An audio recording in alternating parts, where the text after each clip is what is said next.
നമ്മൾ മനസ്സിലാക്കേണ്ടുന്നൊരു കാര്യം, ഇപ്പോൾ തമിഴ്നാട്ടിൽ ദ്രാവിഡ മുന്നേറ്റ കഴകം എടുത്തൊരു നിലപാട് പോലെ വളരെ പെട്ടെന്ന് രാഷ്ട്രീയ അധികാരം നഷ്ടപ്പെട്ടപ്പോൾ ഒരു തത്വദീക്ഷയുമില്ലാതെ കോൺഗ്രസ് ആയാറാം കയ്യാറാം പൊളിറ്റിക്സ് പ്രോത്സാഹിപ്പിക്കുന്നതിന് തുല്യമായി ചാടി വീണൊരു മുന്നണിയിൽ നിന്ന് മത്സരിച്ചതിന് ശേഷം TVKക്ക് പിന്തുണ പ്രഖ്യാപിച്ച് അവരുടെ പിന്നാലെ ഓടിപ്പോകുന്നൊരു കാഴ്ച ഉണ്ടായി.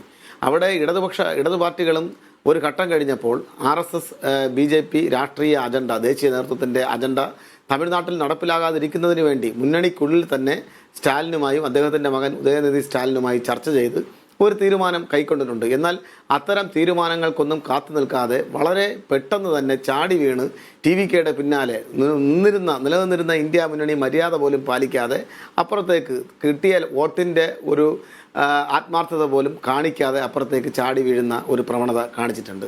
ഇവിടുത്തെ പ്രശ്നം, കേരളത്തിലെ പ്രശ്നം, അതുകൊണ്ട് തന്നെ TVK വളരെ ഒരല്പം വൈകാരികമായി തന്നെ അക്കാര്യത്തിൽ പ്രതികരിക്കുകയും ചെയ്തു. അവർ ഇനി ഇന്ത്യ മുന്നണിക്കൊപ്പമില്ല, തങ്ങളുടെ ഇരിപ്പിടം തന്നെ മാറ്റി നൽകണമെന്ന് ലോക്സഭയിലും രാജ്യസഭയിലും ആവശ്യപ്പെട്ട് അവരുടെ MP മാർ മാറിയിരിക്കാനടക്കം ഉള്ള തീരുമാനം കൈക്കൊണ്ട് മുന്നോട്ട് പോവുകയാണ്. പക്ഷേ കേരളത്തിൽ നമ്മൾ വരുമ്പോൾ സ്ഥിതി വ്യത്യസ്തമാണ്. കാരണം നമ്മൾ കുറേ കൂടെ ഇന്ത്യയുടെ ജനാധിപത്യത്തെ, ഇന്ത്യയിൽ നിലനിൽക്കേണ്ടുന്ന മതനിരപേക്ഷതയെക്കുറിച്ച് ആകുലതയുള്ള ജനങ്ങളാണ്. നമ്മൾ വിവിധ കോണുകളിൽ നിന്ന് ചർച്ച ചെയ്യുമ്പോഴും നമുക്കെല്ലാവർക്കും ഒരേ വികാരമാണ്. ഇപ്പോൾ RSSും BJPയും ഉയർത്തുന്ന ഫാഷിസ്റ്റ് വെല്ലുവിളിയെ ഏത് രൂപത്തിൽ എതിർക്കാമെന്നതിനെ സംബന്ധിച്ച് കൃത്യമായ രാഷ്ട്രീയ അജണ്ട മുന്നോട്ട് വെച്ച് പോകുന്നവരാണ് നമ്മൾ. അത് തെരഞ്ഞെടുപ്പിൽ കിട്ടുന്ന സീറ്റുകളുടെ ഏറ്റക്കുറച്ചിലിൻ്റെ അടിസ്ഥാനത്തിലല്ല. നിങ്ങൾ നോക്കൂ, ഇവിടെ എന്താണ് സംഭവിച്ചത്? ഇവിടെ സംഭവിച്ചത് ഈ തെരഞ്ഞെടുപ്പുമായി ബന്ധപ്പെട്ട് തുടക്കത്തിലെ തന്നെ ജനങ്ങളിൽ, പ്രത്യേകിച്ച് മതന്യൂനപക്ഷ വിഭാഗങ്ങളിൽ, നിഷ്പക്ഷരായിട്ടുള്ള ജനങ്ങളിൽ, മതനിരപേക്ഷതയെ സ്നേഹിക്കുന്ന ആളുകൾക്കിടയിൽ അവരെ സംശയത്തിൻ്റെ മുൾമുനയിലേക്ക് ഇടതുപക്ഷത്ത് നിർത്തുന്നതിന് വേണ്ടി ഒരു ഡീൽ ആരോപണം കൊണ്ടുവരുന്നു.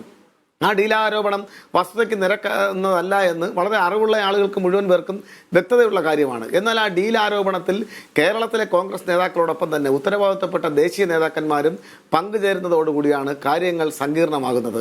അവർ അതുമാത്രമല്ല, അതിനപ്പുറത്തേക്ക് പൊതുയോഗം വെച്ച് ഇപ്പോൾ കോൺഗ്രസിൻ്റെ വലിയ പൊതുയോഗങ്ങൾ, മലബാറിലൊക്കെ തന്നെ നടത്തിയ വലിയ പൊതുയോഗങ്ങളെ അഭിസംബോധന ചെയ്തുകൊണ്ട് മോഡിയും പിണറായിയും ഒരേ തൂവൽ പക്ഷികളാണെന്നും അതുകൊണ്ടാണ് മോഡിയെ ചോദ്യം ചെയ്യാനോ പിണറായിയെ ചോദ്യം ചെയ്യാനോ അറസ്റ്റ് ചെയ്യാനോ മോഡി സർക്കാർ തയ്യാറാകാത്തത് എന്ന് പരസ്യമായി പറയുന്നത് ആരാണ്? ലോക്സഭയിൽ പ്രതിപക്ഷ നേതാവായിട്ടുള്ള ശ്രീ രാഹുൽ ഗാന്ധിയാണ്. അദ്ദേഹത്തിൻ്റെ സഹോദരി വയനാടിൻ്റെ MP ശ്രീമതി പ്രിയങ്ക ഗാന്ധി അത് ഏറ്റുപറയുകയാണ്. കോൺഗ്രസിൻ്റെ നേതാക്കന്മാരെല്ലാം തന്നെ അത് തനിയാവർത്തനം പോലെ നമ്മുടെ നാട്ടിലുടനീളം പാടി നടക്കുകയാണ്. അത് ഒരു കാരണം.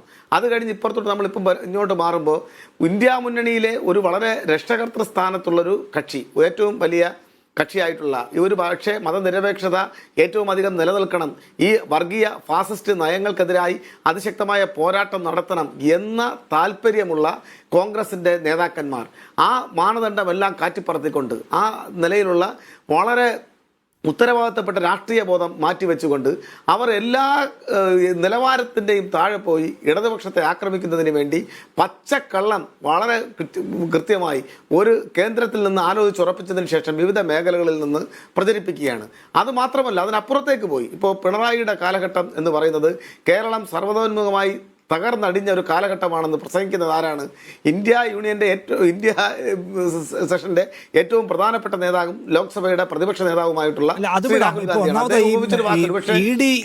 പിണറായി വിജയനെ വേട്ടയാടുന്നില്ല എന്ന പ്രശ്നം രാഹുൽ ഗാന്ധി ഉന്നയിച്ചാൽ നിങ്ങൾക്കതൊരു കൺസേൺ രേഖപ്പെടുത്താം. മറ്റത് രാഷ്ട്രീയമാണ്. കേരളത്തിൽ അധികാരം പിടിക്കാൻ അവരവരുടെ പ്രധാനപ്പെട്ട നേതാക്കളെ കൊണ്ടുവരുന്നു, അവർ നിങ്ങളെ വിമർശിക്കും.